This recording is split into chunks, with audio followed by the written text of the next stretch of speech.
Have you ever felt nostalgic, but couldn't quite say what for? You remember a moment, a picture, a sound, and suddenly, emotion rises. You whisper to yourself, the past felt better. But what if that feeling is a trick? And what if it's not about the past at all? Carl Jung, the Swiss psychologist who broke away from Freud, believed the human psyche runs far deeper than instincts or desires. He spoke of a vast inner world, filled with symbols, myths, and memories we don't even know we carry. He called it the collective unconscious. This unconscious isn't personal, it's inherited. It lives inside you from the moment you're born. Symbols like the child, the mother, the home, the hero. They show up in your dreams and in those strange moments of longing. So nostalgia isn't always about a place, it's about a feeling, a symbol, a piece of you that once lived and faded. We miss childhood, not for the homework or the playground, but for the feeling of being safe, the freedom to feel, the innocence before we wore masks. To Jung, the past isn't a location. It's a symbol of your original self, before the world got in the way. And sometimes, nostalgia is the voice of the shadow. The shadow is the part of you you've silenced, what you hid to fit in, what you buried to be loved. When you feel longing, it might not be for a memory. It might be a message from the part of you that still wants to live. But there's something deeper. Jung believed that every longing points to an unlived life. Maybe you miss a person, not because they were perfect, but because they woke something in you, something that still sleeps, something that still needs to awaken. This is what Jung called individuation, the path to inner wholeness, not perfection, but becoming fully, truly yourself. So nostalgia isn't just a memory, it's a call, a signal from forgotten parts of your soul.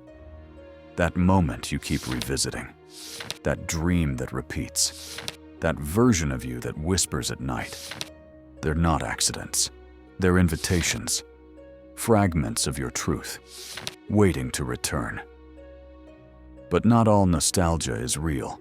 In today's world, it's easy to feel nostalgic, even for things that never truly mattered.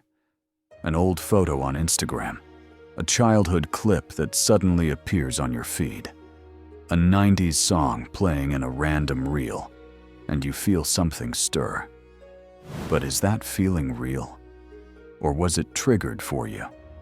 Jung would ask, does your nostalgia come from within? Or is it a memory planted in you, visually? True nostalgia, Jung believed, doesn't need a prompt. It arrives on its own, in quiet moments, in loss, in honest reflection. It comes from deep within, not from the screen. False nostalgia is like a commercial.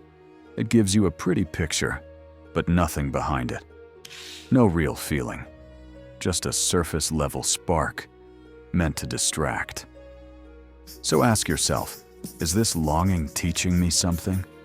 Or is it just comforting me with illusions? True nostalgia leads to awareness. False nostalgia leads to addiction. Addiction to repetition, to comparison, to the idea that the old days were always better. But the truth, what we see in past photos isn't the past itself, but how others chose to show it. Real life isn't always documented. Sometimes your most honest moments were never captured, never posted. That's why true nostalgia isn't made online, and not from filtered memories. It comes from a quiet place within you, still trying to find you. So Jung didn't ask us to go back. He asked us to go inward, to ask, what does this longing mean? What is it trying to awaken? Because what we ignore inside will always return as fate. Maybe the past wasn't better. Maybe you were just more alive, more connected, more honest. Nostalgia is not a door to go back. It's a mirror. And what it shows is the version of you that's still waiting to return. If this made you think or feel, hit subscribe and join us as we uncover the truths beneath the surface.